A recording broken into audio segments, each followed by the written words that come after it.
Hi guys, welcome the Pakistani family reaction में। उम्मीद करता हूं आप सब खैरियत से होंगे, जाओगे खुश होंगे, आबाद। मेरा नाम आजाद है यार भाई। आज का वीडियो बहुत ही बड़ा निकल कर आ रहा है भाई साहब। बलूचिस्तान में शुरुआत हो चुकी है बड़ी लड़ाई की और भाई साहब दोनों आमने सामने हो चुके हैं। एक तरफ से बलोची और एक तरफ से आर्मी। तो भाई साहब आपस में भिड़ चुके हैं दोनों। अच्छा, हाँ, बड़े हालात खराब हो गए। नहीं है तो वाकया वजह हालात हो तो बिल्कुल खराब है। वही ना, तो वाच करते हैं भाई किस तरह से भिड़ चुके हैं दोनों एक दूसरे से। तो कान करते स्टार्ट। नाजरीन, बलूचिस्तान के हवाले से बहुत खौफनाक और बहुत तशवीशनाक खबर सामने आई है। बलूचिस्तान वालों ने बगावत तो की ही थी, लेकिन अब उसका ऐलान बड़े लेवल के ऊपर हुआ है। ये अलार्मिंग है, खौफनाक खबरें, परेशान कुन खबरें।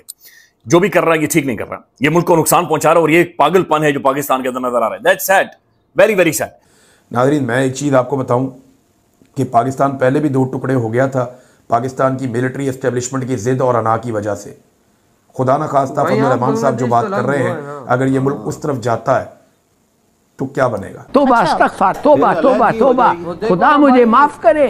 एक तरफ हम देखते हैं कि पूरे मुल्क में खवातीन ईद की तैयारियां कर रही हैं, या कोई मेहंदियां खरीद रहा है, कोई चूड़ियां खरीद रहा है, ईद के लिए खवातीन शॉपिंग कर रही हैं। लेकिन दूसरी तरफ हम देख रहे हैं कि हमारे एक सूबे की खवातीन को उनके दुपट्टे खींचे जा रहे हैं, उन्हें गिरफ्तार किया जा रहा है, उन्हें सड़कों पर घसीटा जा रहा है, उन्हें घसीटा जा रहा है। ये बात आपने ज़हन में रखनी है कि फजलुर रहमान का ये रिसेंट एक बयान है कि अगर बलूचिस्तान का बलोच आबादी का हिस्सा अगर चाहे तो वो अभी आजाद स्टेट का ऐलान कर सकते हैं अपना। वो इस पोजीशन में आ गए। अगर फजलुर रहमान ये बात कह रहा है, क्योंकि कंपनी के बहुत करीब समझा जाता है, तो सोचें कि हालात कितने खराब होंगे।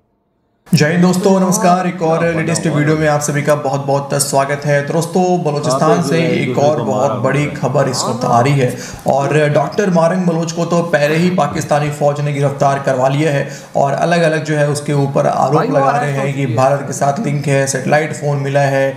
तो अलग अलग जो है उसके ऊपर इल्ज़ाम आरोप लगाया जा रहा है ताकि उसको लंबे समय के लिए डॉक्टर मारंग बलोच को जेल में डाला जा सके और आसिम मुन्नू जो है वो थोड़ा चैन का सांस ले सके। लेकिन दोस्तों, इसी बीच मारंग बलोच के बाद जो सबसे इम्पोर्टेंट है वो समीम बलोच थी और समीम बलोच को भी जो है गिरफ्तार कर लिया गया है। और वो भी जिस तरीके से खींचते हुए, बालों को पकड़ के घसीटते हुए उसको लेकर आया गया है पुलिस वैन में। कुछ वीडियोस हैं जो कि यहाँ पे तो हम नहीं प्ले कर सकते इसको, लेकिन अगर आप देखेंगे तो आपको वो वीडियोस मिल जाएगा। अब ऐसे में दोस्तों, अब सीधे जो है एक तरफ तो पाकिस्तानी फ़ौज जो है वो बलूचिस्तान के फ्रीडम फाइटर से तो लड़ नहीं पा रही है। वो जो हाल है पाकिस्तानी फ़ौज का वो तो आप देख ही रहे हैं। और ऐसा लगता है कि पाकिस्तान की फ़ौज जिस तरीके से 1971 में ईगो में आके जो डिसीज़न याया खान ने लिया था, कुछ उसी प्रकार का डिसीज़न ईगो में आके आसिम मुन्नू भी लेता हुआ दिख रहा है। पूरा मामला क्या दोस्तों, बढ़ते हैं वीडियो में आगे बढ़ने से पहले आप सभी कॉमेंट जरूर से करें और अगर आप नए हैं तो चैनल को सब्सक्राइब जरूर से कर ले और बेल आइकॉन को प्रेस कर लें। दहशतगर्दों को पकड़े, उनके खिलाफ कार्रवाई करें। जो लोग जमहूरी तरीके से अपना आईनी हक मांग रहे हैं या वो लोग इंसानी हकूक के लिए निकलकर ये कह रहे हैं कि जबरी तौर पे गुमशुदगियां बंद की जाएं, जुल्म और बर्बरियत खत्म किया जाए, जिनके मुतालबात जायज हैं उनके साथ तो बात करनी चाहिए। उन्हें उठाकर जेलों में डालने से आप ये करेंगे कि मजीद लोगों के हाथों में आप हथियार पकड़ा देंगे। फजलुर रहमान साहब ने एक बड़ी खौफनाक हकीकत बताई है। देखिए, डॉक्टर मारंग बलोच जो है उनको अभी अरेस्ट किया हुआ है और जेल में रखा हुआ है। पूरे बलूचिस्तान में एहतजाज हो रहा है। बलूचिस्तान के बेशतर इलाके बंद हैं और एक पहिया जाम हड़ताल की सूरत है। ऐसे में फजलुर रहमान साहब का बड़ा खौफनाक स्टेटमेंट है और ये सबकी आंखें खुलनी चाहिए। उन्होंने खबरदार किया है कि बलूचिस्तान में बलोच अक्सरियत इलाका इस पोजीशन में आ चुका है कि पाकिस्तान से अलहदगी का ऐलान कर सकते हैं। ये देखो, मेरी इस बात को तनकीद का निशाना बनाया जाएगा, लेकिन हमें हकीकत पसंदी से इस सूरत हाल की नजाकत को समझना होगा। फजलुर रहमान आज ये बात सबके सामने करने के लिए मजबूर हो गया है। नाज़रीन, मैं एक चीज़ आपको बताऊं कि पाकिस्तान पहले भी दो टुकड़े हो गया था पाकिस्तान की मिलिट्री एस्टेब्लिशमेंट की जिद और अना की वजह से। खुदा न खास्ता फजलुर रहमान साहब जो बात कर रहे हैं, अगर ये मुल्क उस तरफ जाता है तो क्या बनेगा। बलूचिस्तान ने जी एक तरह से आप कह सकते हैं कि खुद को अलग करने के लिए एक बहुत बड़ा खौफनाक कदम उठाया है। अख्तर मेंगल साहब की एक ट्वीट आती है, वो कहते हैं कि जनाब जरदारी और शरीफ साहब, मैं कभी नहीं भूलूंगा जब मरियम नवाज और फरियाल तालपुर को सरेआम रुसवा किया गया, तब हम आपके साथ खड़े थे, क्योंकि हमारे लिए इज्जत सबसे पहले है और औरतों पर हमला हमारी आखिरी हद है। हमने हमेशा औरत की इज्जत पर सियासत से बालातर होकर खड़े होने का फैसला किया, लेकिन हम लोग आज मेरी बेटियां सड़कों पर दुपट्टे के बगैर घसीटी जा रही हैं और आप न के खामोश बने बैठे हैं बल्कि इस गुनाह में बराबर शरीक हैं। मैं ये कभी नहीं भूलूंगा, ये एक बलोच का वादा है। अख्तर मेंगल जो आपकी कौमी असम्बली के अंदर बैठता है, अख्तर मेंगल जो आपकी कौमी धारे के अंदर शामिल है, अख्तर मेंगल जो आपके साथ बैठने को तैयार बल्कि बैठता रहा है, वो ये कह रहा है कि मैं इसे नहीं बोलूंगा और हम नहीं बोल सकते। एक तरफ ये सब कुछ हो रहा है, दूसरी तरफ इस्लामाबाद के अंदर क्या हो रहा है? इस्लामाबाद के अंदर अहमद दुरानी साहब बड़े प्रोमिनेंट जर्नलिस्ट हैं, उनकी वालदा चीख रही हैं, हर तरफ भाग रही हैं, दौड़ रही हैं, गुफ्तगू कर रही हैं, बातचीत कर रही हैं और वो कह रही हैं कि ना मेरे बेटों को किसी तरह से बचाएं।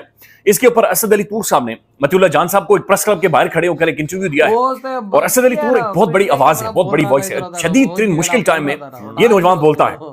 इन्होंने कहा कि ये तमाम प्रॉक्सी जमातें हैं, ये तमाम प्रॉक्सी जजेस हैं जिन्हें 26वीं आईनी तरमीम के बाद इसलिए भर्ती करवाया गया कि आप कुछ नहीं करेंगे।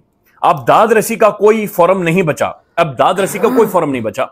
अदालतें तबाह करके मीडिया का गला घोंट कर पैगाम दिया गया है कि अब मुल्क में सिर्फ एक ही इदारा और एक ही शख्स का राज है। तो ये है इस टाइम सूरत हाल कि फौज ने इतना कंप्रोमाइज कर दिया है शरीफों और जरदारियों को कि ये बिल्कुल सर उठाने की पोजीशन में नहीं, इतना फौज ने इनको कंप्रोमाइज कर दिया। ये विजुअल्स हैं कि जहां पर Sammi Baloch again a very prominent right activist Balochistan से उन्हें घसीट कर गिरफ्तार किया गया है। और ये बेशर्मी की और ढिठाई की इंतहा यह है कि बिलावल भुट्टो जरदारी कौमी असेंबली के अंदर जब वो तकरीर कर रहे थे, आपको याद होगी, उन्होंने कहा जनाब बिलावल साहब ने, उन्होंने कहा तुम इतने बेशर्म हो, तुम इतने बेगैरत हो, तुम मर्दों से नहीं लड़ते, तुम मर्दों से लड़ा करो। और क्योंकि जो मरियम साहबा हैं उनका जनाब दरवाजा टूटा था तो उसके ऊपर बिलावल साहब भड़क गए थे। बिलावल साहब उस दिन पहली दफा उन्होंने कहा तुम बेगैरत हो, तुम मर्दों से नहीं लड़ते, हम ये कर देंगे, हम वो कर देंगे।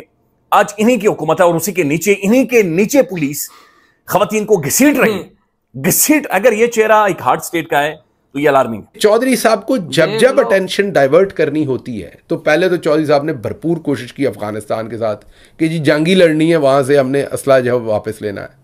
वो बाबा ट्रंप जो है वो कहता मैंने कोई जंग नहीं लड़नी, उसने ज़ल्मे खलीलजाद भेज के ना रहेगा बांस ना बजेगी बांसुरी। तो भाई इधर हुई है वीडियो खत्म। भाई अंदाजा लगाओ कि इस टाइम क्या हालात बने हुए हैं, दोनों आमने सामने आए हुए हैं। भाई साहब बलूचिस्तान पे इस टाइम वो कब्जा करके BLA वाले बैठे हुए हैं, कहीं से भी आके उठ के आके चौकियों पे हमले कर जाते हैं। देखो ये चीजें हो रही हैं, बात करेंगे बीच की। तो भाई साहब हमें चाहिए पहले तो भाई साहब उनको बैठाने से बात करें, लेकिन भाई साहब वो बैठाने दे रही नहीं है, वो बैठने दे ही नहीं है। वो कभी आकर ट्रेनों पे हमला कर जाते हैं, वो कभी आके मस्जिदों पे हमला कर जाते हैं, वो कभी आके बसों को उड़ा जाते हैं। भाई साहब इस तरह अगर चीजों को आप लोग उड़ाओगे, इस तरह से भाई बंदों को उड़ाओगे तो भाई साहब कहाँ से बात होगी।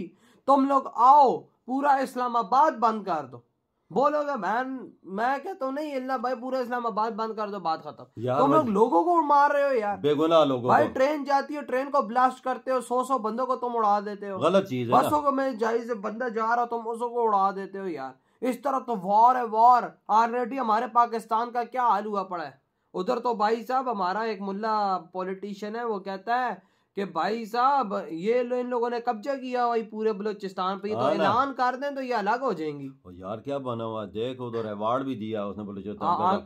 कल परसों भाई साहब एक भारत की वो महिला है जो भाई बलूचिस्तान पे आवाज उठाती है, बलूचिस्तान का हेड जो भारत गया हुआ है भाई साहब, उसने उसको बलूचिस्तान का बड़ा सिविलियन अवार्ड दिया। मतलब वो अपने दिमागों में उन्होंने बैठा लिया है, वो अपने दिमागों से क्लियर है कि बलूचिस्तान अलग है। उन्होंने अपना सब कुछ उधर बना लिया, झंडा मंडा वगैरह। तो यार मैं ये सोच रहा हूँ मारंग बलोच को किधर से अरेस्ट कर लिया, ये तो हजारों लोगों में होती है, बड़ी सिक्योरिटी में होती है। मैं यही तो सोच रहा हूँ।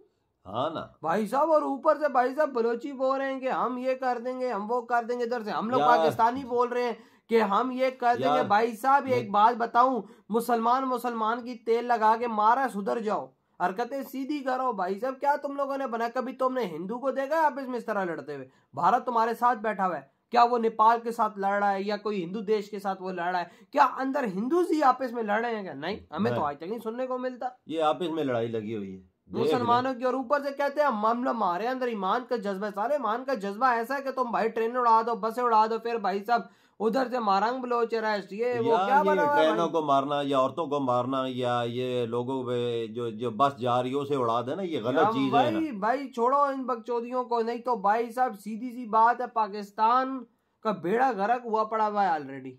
यहाँ के भाई साहब लोगों ने, यहाँ के 25 करोड़ लोगों ने पूरे पाकिस्तान का बेड़ा गर्क किया है। ये तो बात सच है भाई साहब, नहीं तो आपके सामने पूरी दुनिया देख रही है कि इस टाइम क्या बना। सारी बकचोदी है लोगों की वजह। अगर लोग हमारे ठीक होते हैं ना तो हालात भी ठीक वही ना। ये 25 करोड़ जो लोग घूम रहे हैं ना, ये चोर डाकू हैं, ये बगैरत के बच्चे हैं जिनकी वजह से भाई साहब ये सब कुछ हो रहा है। बिल्कुल नहीं तो भाई साहब सब कुछ होता है, लेकिन वही बात है ना, बकचोदियां पेली जा रही हैं। क्या बना हुआ इस देश का, इधर BLA आमने सामने, इधर से हमारी आर्मी आमने सामने, एक दूसरे को मार रहे हैं यार। मर कौन रहा है? मुसलमान मर रहा है। तो इंसान के बच्चे बनो यार। आपकी क्या ताट है इस बारे में? तेरी वीडियो तुम करते तो